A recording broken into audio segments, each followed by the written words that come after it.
Ipinakita na po kung gaano katindi at karami ang problemang dinaranas ng ating bansang Pilipinas, na yan po ang dapat na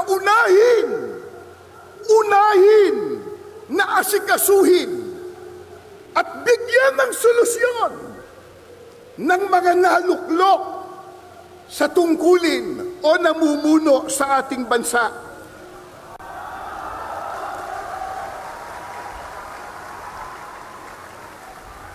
Nakalulungkot ang inuuna ng iba sa kanila, yung mga nagbubunga ng awayan, nagbubunga ng hidwaan, na alam naman nating lahat na ang ginagawa nila, pamumulitika lamang ng isinusulong nila na impeachment ng pangalawang Pangulo. Sinabi na ng ating kagalang-galang na Pangulong Ferdinand Marcos Jr. at alam na po ng marami nating kababayang Pilipino, ang totoo nating lahat. Kasi po, kahit mahihirap lang ang maraming Pilipino, manurunong naman tayong umintindi. Hindi tayo mangmang. Isigaw nyo nga, hindi mangmang! Hindi mangmang! Hindi mangmang! At lalong hindi tayo bobo.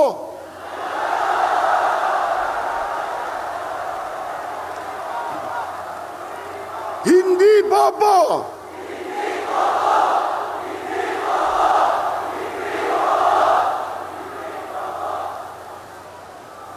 Sana marinig yan ng isang abogado.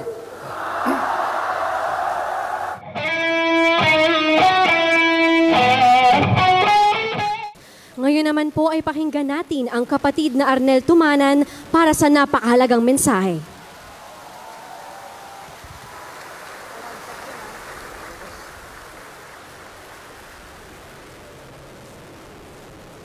Mga mahal po naming kababayan, at mga mahal po nating mga kapatid na angaw-angaw na narito at sa iba't ibang panig ng Kapuluang Pilipinas, kanina po bago tayo magsimula ay binati tayo ng ating mahal na tagapamahalang pangkalahatan ng Iglesia ni Cristo, ang kapatid na Eduardo V. Manalo.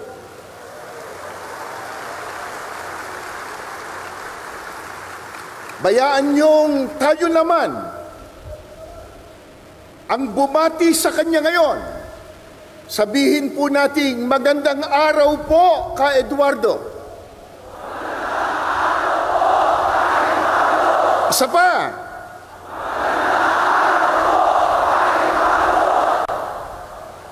Mga mahal po naming kababayan at mga kapatid, sa inyo man po, magandang hapon sa inyong lahat.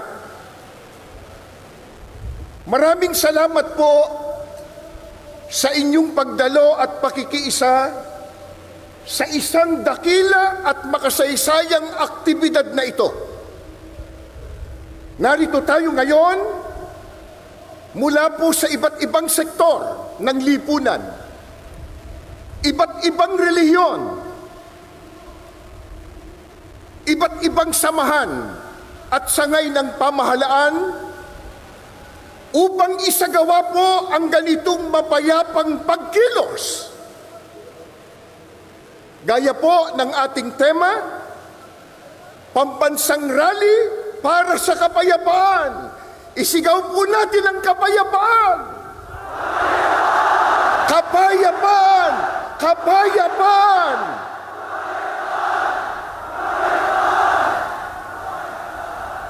Maliwanag po sa atin na isang aral ng Diyos na nakasulat po sa Biblia na dapat tayong magpasakop sa kapangyarihan o pamahalaan ng bayan, na yan po ang katangian at sinusunod ng mga kaalib sa Iglesia ni Cristo.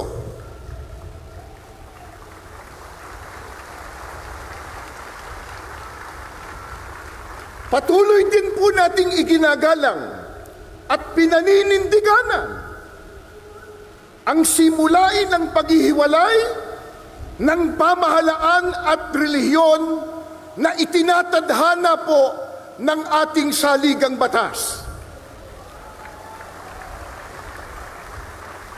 Dahil dito, ang ating mapayapang pagkilos na ito ay wala pong bahid na anumang politika.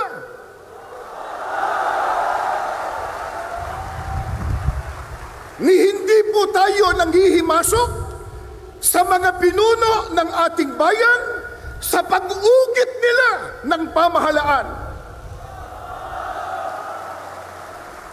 Hindi po natin nais makialam sa pagpapatakbo ng pamahalaan ng ating bansa. Ano po ang nais ng maraming kababayan po natin at ng angaw-angaw na kaalib sa Iglesia ni Kristong narito ngayon? Ang nais po natin, ang maliit na tinig na ngayon ay pinagsasama-sama natin sa ating rally, mapakinggan naman ng pamahalaan.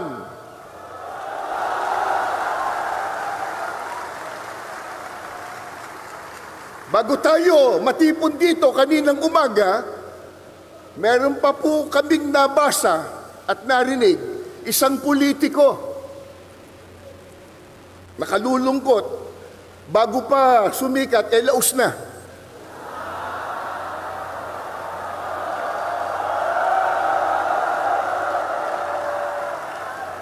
Nang makita po ang milyong ito, milyong-milyon, na dami ng tao, abay sinabi niya kanina, kahit marami yan, minurya pa rin sila.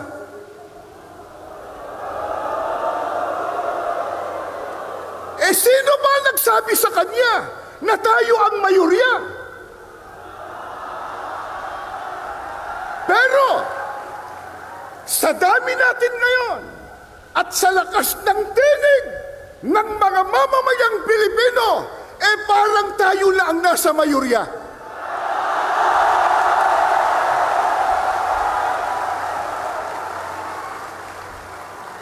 Ang totoo, na ito sana ay maunawaan at maintindihan ng marami, lalo na ng mga namumuno sa ating bansa, na itong ginagawa po natin, mga mahal naming kababayan, sa pangunguna ng Iglesia ni Cristo, ay pagtulong natin sa pamahalaan.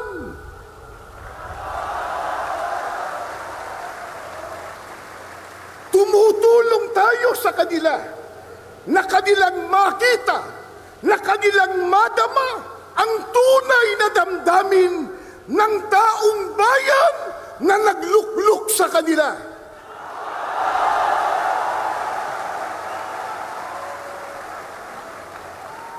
Mula pa kanina, sa mga naunang nagsalita at maging sa mga video presentation, ay ipinakita na po kung gaano katindi at karami ang problemang dinaranas ng ating bansang Pilipinas, na yan po ang dapat na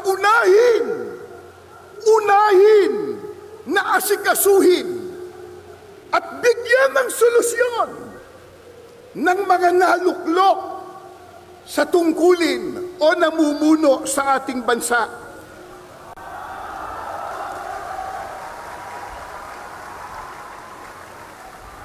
Nakalulungkot ang inuuna ng iba sa kanila, yung mga nagbubunga ng awayan, nagbubunga ng hidwaan, na alam naman nating lahat na ang ginagawa nila, pamumulitika lamang. Tulad ng isinusulong nila na impeachment ng pangalawang Pangulo. Sinabi na ng ating kagalang-galang na Pangulong Ferdinand Marcos Jr. At alam na po ng marami nating kababayang Pilipino ang totoo nating lahat. Kasi po, kahit mahihirap lang ang maraming Pilipino, manurunong naman tayong umintindi. Hindi tayo mangmang. Isigaw nyo nga, hindi mangmang, hindi mangmang, hindi mangmang. At lalong hindi tayo bobo.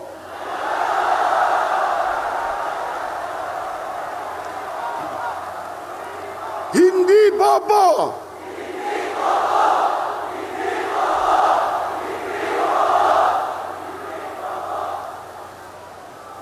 Sana marinig yan ng isang abogado. Naintindihan po natin, naunawaan po natin na yung sinabi ng Pangulong Ferdinand Marcos Jr. ay tama. Totoo na yung isinusulong nilang impeachment laban sa pangalawang Pangulo hindi po makatutulong. Hindi po makapag-aangat ng kalagayan ng pamumuhay ng kahit isang Pilipino. Ang tanong, yan ba naintindihan ng mga mambabatas? Naintindihan?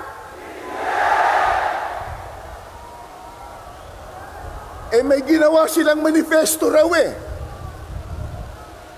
na sila daw ay nagkakaisa na suportahan ang Pangulo ng ating bansa. Kaya lang, nakapagtataka, ang kanilang ginagawa, kabaliktaran. Sapagkat tahasan nilang sinasalungat, kinokontra yung sinabi ng Pangulo ng Pilipinas. Mga kaibigan, mga kababayan, at mga mahal po naming mga kapatid, hindi maikakaila, matindi na ang problemang nararanasan ng ating bansa, lalo na po sa ekonomiya. Hindi po ba yan ang dapat talagang unahin at bigyang solusyon, bigyang prioridad ng mga namumuno sa ating bansa? Gaya ng nabanggit natin, nakalulungkot po sapagkat hindi yan ang nakikita nating ginagawa ng iba sa kanila. Ang ginagawa ng iba ay nagpapalubha sa problema pangkabuhayan ng Pilipino. Ang magbigat pa, yung ginagawa nila, nagdudulot ng bahabahagi, nagdudulot ng kaguluhan, hidwaan at pagtatalo.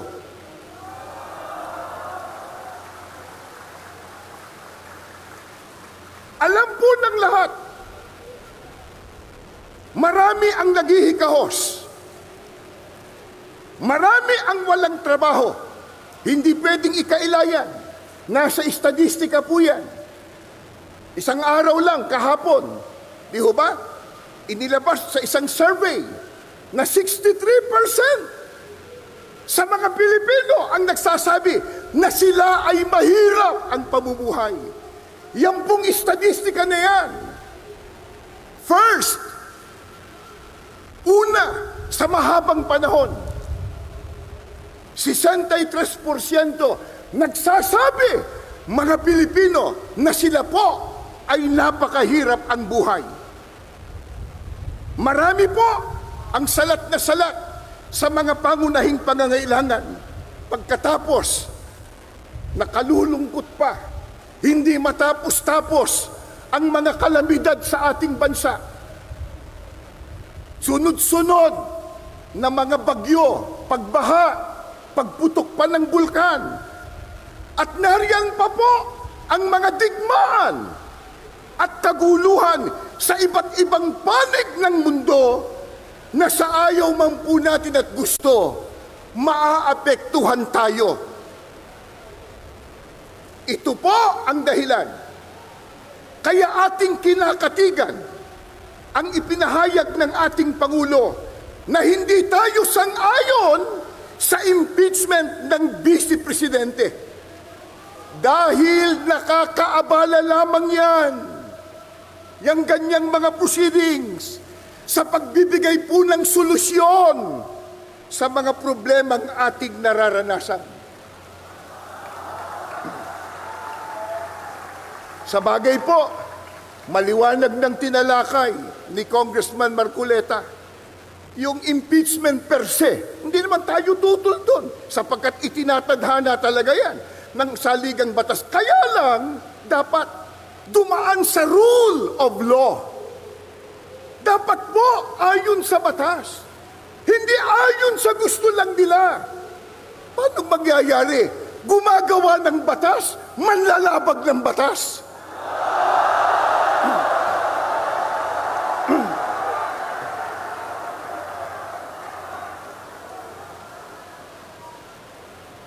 Kaya, ang ating panawagan sa mga mahal po nating leader sa ating bansa, gaya ng nakasulat sa inyong mga placards at inyo pong isinisigaw, mga kapatid at mga kababayan, unahin po natin ang tao, hindi ang kapakanan ng partido.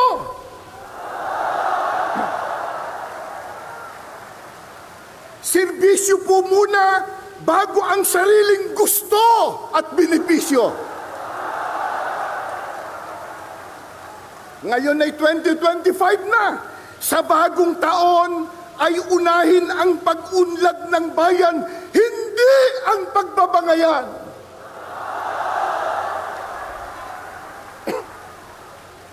Ano ang pinakamimithi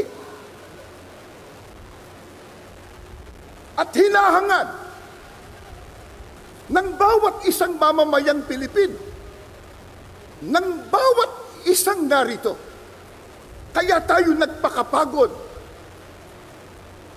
nagpuyat, nagutom ang iba, gumasta kayo ng salapi, gumugol kayo ng panahon. Katakot-takot ang inyong sakripisyo. Bakit? Ano po ba ang pinakahahangad po nating matamo? At paano yon matatamo? Tuturuan tayo, hindi ng politiko, kundi ng Diyos sa pamamagitan ng kanyang salita na nakasulat sa Biblia.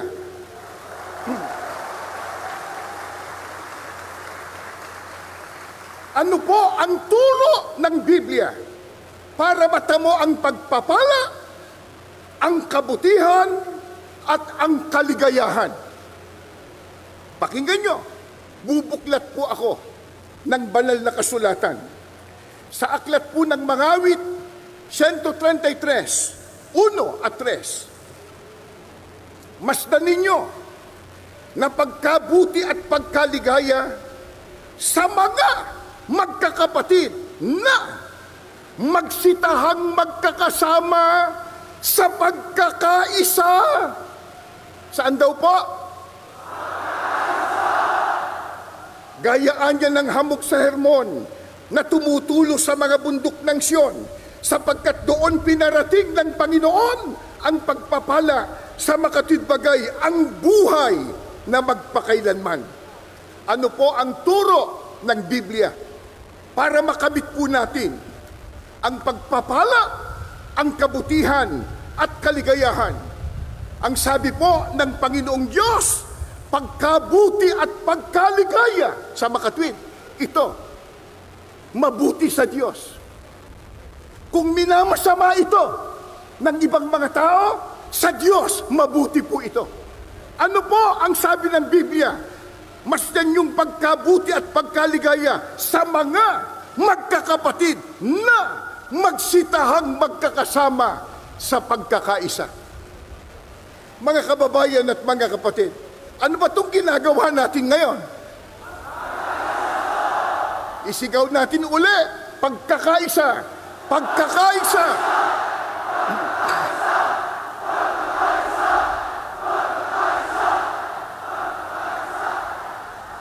Ano ang katunayan na pagka nagsama-sama at nagkaisa, ito po ay mabuti sa ating Panginoong Diyos? Sapagkat ang sabi pa ng Biblia, doon ipinarating ng Panginoon ang pagpapala. Pagpapalain. Kailan? Pagka nagkaisa. Paano ka pagpapalain kung watak-watak? Paano ka pagpapalain kung may hidwaan? Kung may kampi-kampi? Sa makatwid, yan po ang pinakalundo ng ating rally na ito. Pambansang rally para sa kapayapaan, pero magsisimula yan sa pagkakaisa na nais ng ating Panginoon Diyos. Sa bagay, sino ba ayaw na magkaisa? Sino ba ayaw na maging mapayapa? At higit sa lahat, sino ba ayaw ng pagpapala? Lalo't galing sa ating Panginoon Diyos. Pero, paano natin magagawa yun? Magkakaiba tayo ng lingwahe. Meron tayo ditong mga kapatid. Nakikita ko po Maynila, Rizal, Laguna, San Pablo, iba't ibang dako. Magkakaiba tayo ng lingwahe at dialekto. Magkakaiba ng partido. Magkakaiba pa ng relihiyon at interes. Paano po magagawa yung pagkakaisa? Hindi po mahirap. Itinuro din ng Panginoong Diyos. Nakasulat din po sa Biblia, sa Colosas 3:14. Ito po, higit sa lahat, taglayin ninyo ang pagmamahalan na siyang nagbubuklod sa ganap na pagkakaisa. Paano po mabubuklod sa pagkakaisa? Kailangan pala ang pagmamahalan. Bagamat may kani-kanya tayong opinyon sa isang partikular na issue, iba't ibang kalagayan ng ating buhay o interes, pero kung udyok ng pagmamahalan sa isa't isa, lalo't pagmamahal sa ating bansa, tayong lahat mabubuklod sa pagkakaisa.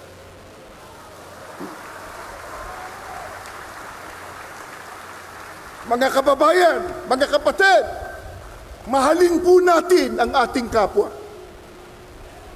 Mga kababayan, mga kapatid, mahalin po natin ang ating bansa.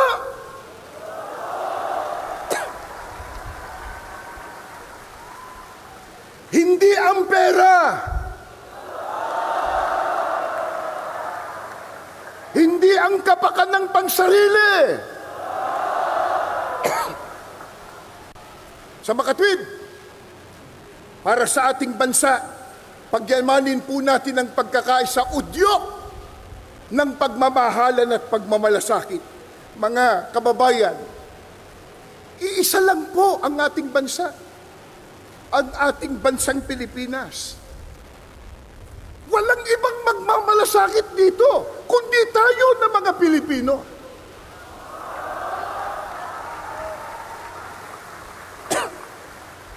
Magkaisa tayong lahat, ipagmalasakit natin ang kapakanan ng sambayanang Pilipino.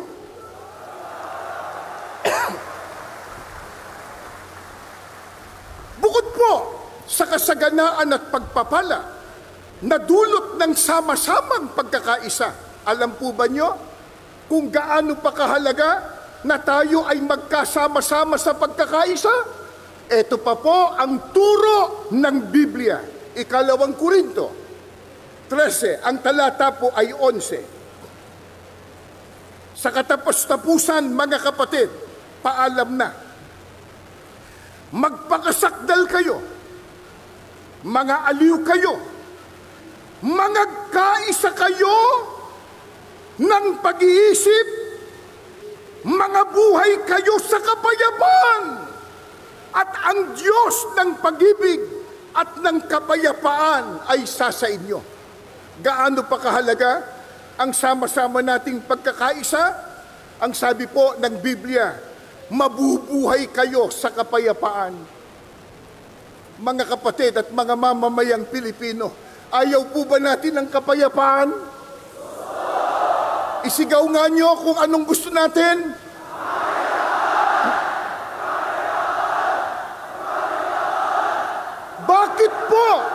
Bakit po natin natitiyak? Matatamo natin ang kapayapaan pagka tayo'y nagkakaisa. Sapagkat sinabi din ni Apostol Pablo, ang Diyos ng pag-ibig at ng kapayapaan ay sa inyo. Sasamahan ng Diyos pag nagkakaisa. Sasamahan po ng Panginoong Diyos yung sama-sama na nagkakaisa para sa mabuting layunin. Paano kung watak-watak? Paano kung hindi magkasundo? Paano kung kampi-kampi? Ayon sa Biblia, sa Diyos ba yun? Tama kayo, pero babasahin ko sa Biblia. Ganito po ang nakasulat. Santiago 3:14 hanggang 16. Ito po. Ngunit, kung kayo'y merong mapapait na paninibugho at pagkakampi-kampi sa inyong puso, huwag niyong ipagmapuri at huwag magsinungaling laban sa katotohanan. Hindi ito ang karunungang bumababa mula sa itaas, kundi ang nauukol sa lupa, sa laman, sa dyablo.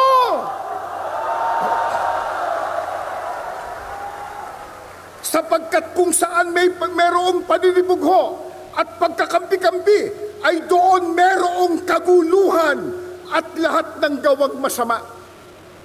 Pagkampi-kampi, watak-watak, away ng away, hindi magkasundo. Sa Diyos ba yun? Hindi po. Ang sabi ng Biblia, huwag niyong ipagyabang yan. Huwag niyong ipagmapuri. Yang ganyan. Hindi galing sa itaas. Yan ay sa lupa, sa laman, sa dyablo. Mga kababayan at mga kapatid, papayag ba tayong maging sa dyablo? Magkaisa tayo. Yung ayaw, bahala na sila kung sa dyablo nila gusto.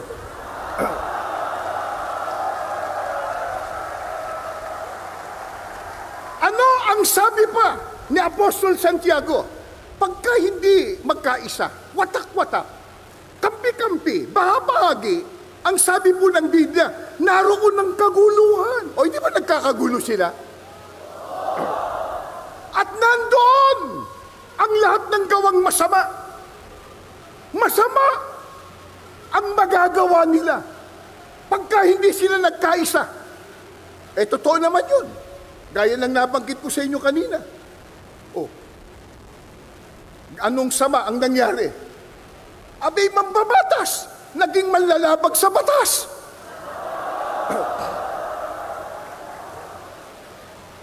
At merong sinabi ang Panginoong Kristo, pagka ang isang gobyerno o kaya isang kaharian nagkawatak-watak, hindi magkaisa, ano ending niyan?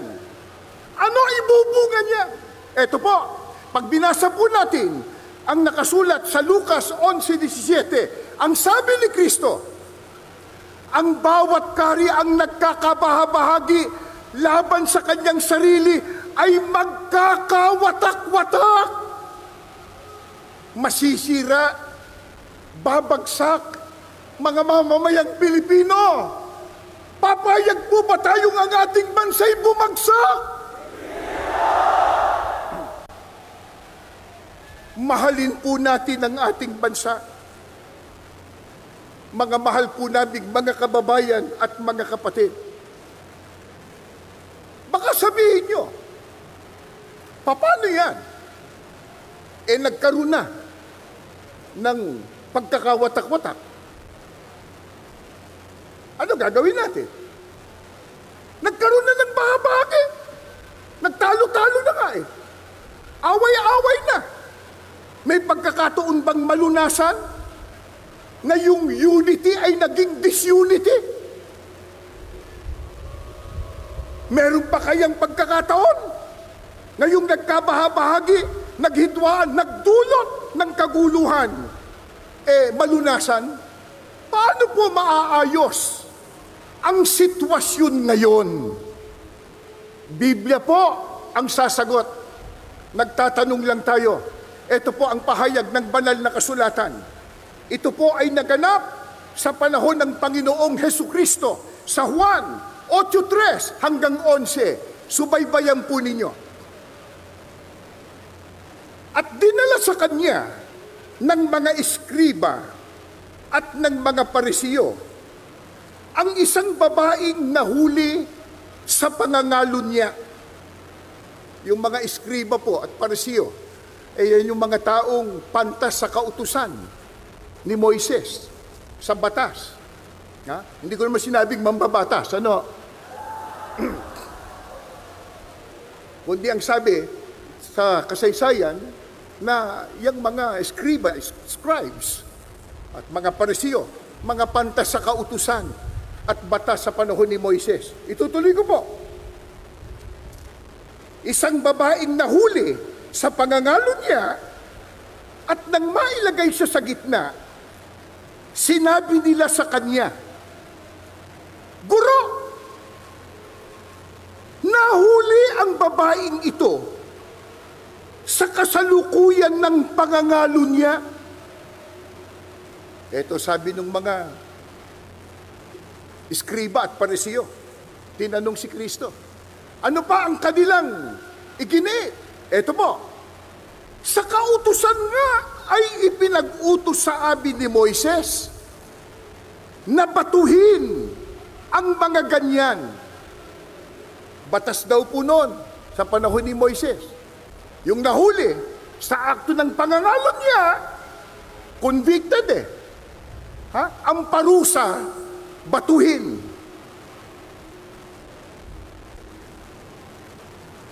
Ano nga ang iyong sabi tungkol sa kanya? Nako, tinatanong ang Panginoon Kristo ng mga eskriba at parisiyo. At ito'y kanyang sinabi. At ito'y kanilang sinabi na siya'y sinusubok upang sa kanya'y may maisumbong sila. Ang nakalulungkot pa pala nito, itong mga eskriba at parisiyo, tinatanong si Kristo, hindi para malaman kung ano katotohanan. Masama motibo. Tinutugso si Kristo para makakuha ng pwedeng ibang sumbong sa kanya. Maaring sa pamahalaan noon, o kaya sa pamahalaan ng relihiyon ng nakararami noon. Sa mga tuwid, masama layunin. Ano po ang ginawa ng Panginoon Kristo? Datapot yumuko si Jesus at sumulat ng kanyang daliri sa lupa. Datapot ng sila'y nangagpatuloy ng pagtatanong sa kanya, ayaw tumigil ng mga eskriba at parisiyo. Kinukulit ang Panginoon Kristo. Ano masasabi mo dyan? Ito batas sa kautusan ni Moises Nahuli yan sa kasalanan. At sa kanila sinabi, ito po sabi ng Panginoon Kristo, datapot ng sila'y nangagpatuloy ng pagtatanong sa kanya, ay umunat siya, at sa kanila'y sinabi, ang walang kasalanan sa inyo ay siyang unang bumato sa kanya. At muli siyang yumuko at sumulat ng kanyang daliri sa lupa. At sila, nang ito'y kanilang marinig, nang marinig nila yon, nagsialis na isa-isa. Napahiya. Na nagpasimula sa katanda-tandaan hanggang sa kauli-hulihan at iniwang mag-isa si Jesus at ang babae sa kinaroroonan nito sa gitna. At umunat si Jesus at sa kanya'y sinabi, babae, Saan sila nangaroroon? Wala bagang taong humatol sa iyo? At sinabi niya, wala sino man, Panginoon. At sinabi ni Jesus, ako man, hindi rin hahatol sa iyo. Humayo ka ng iyong lakad.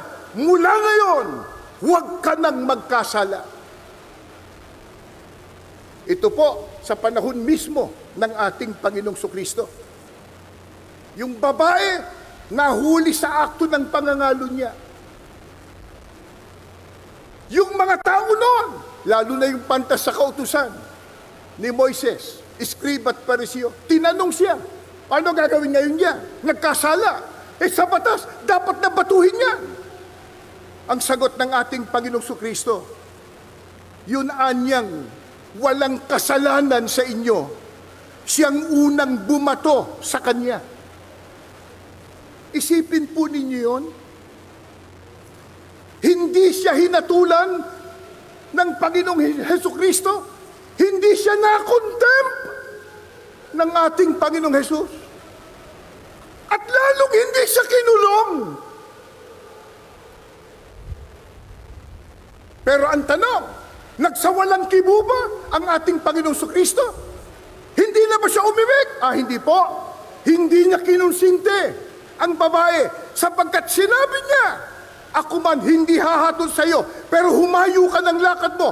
Mula ngayon, huwag ka nang magkasala. Inakay niya na magbagong.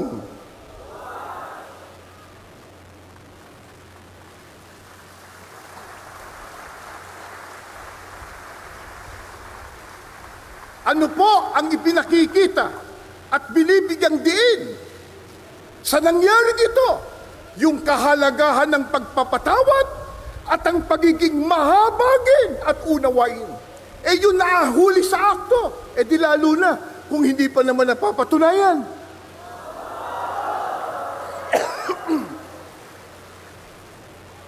Mga mahal po naming kaibigan, mga kababayan, at higit sa lahat mga kapatid, sa buong kapuluang Pilipinas, ang marami po'y nagtitipon-tipon din sa iba't ibang dako sa mga rehiyon at mga lalawigan. Nasabi ko na po sa inyo kanina, alam po namin at alam ninyo kung gaano ang puhunan ninyo sa dakila at makasaysayang rally ito. Marami sa inyo na hindi na nakatulog kagabi. Marami sa inyo ang lalayo ng nilakad. Marami sa inyo napuyat, nagutom. Pero mga kapatid at mga kababayan, ang lahat ng yan ay hindi po sayang. Ang lahat ng yan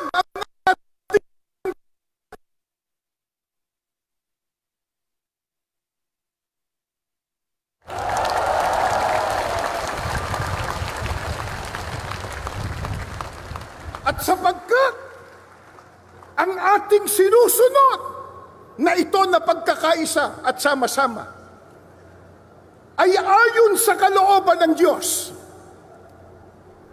na inudyok sa ating kapamahalang pangkalahatan, kapatid na Eduardo Manalo. Mga kapatid, tinig na ito, lahat ng hirap natin, lahat ng sakripisyo, alay natin sa Diyos at sa ating Panginoong Jesus. Maraming salamat po. Magandang hapon po sa inyong lahat.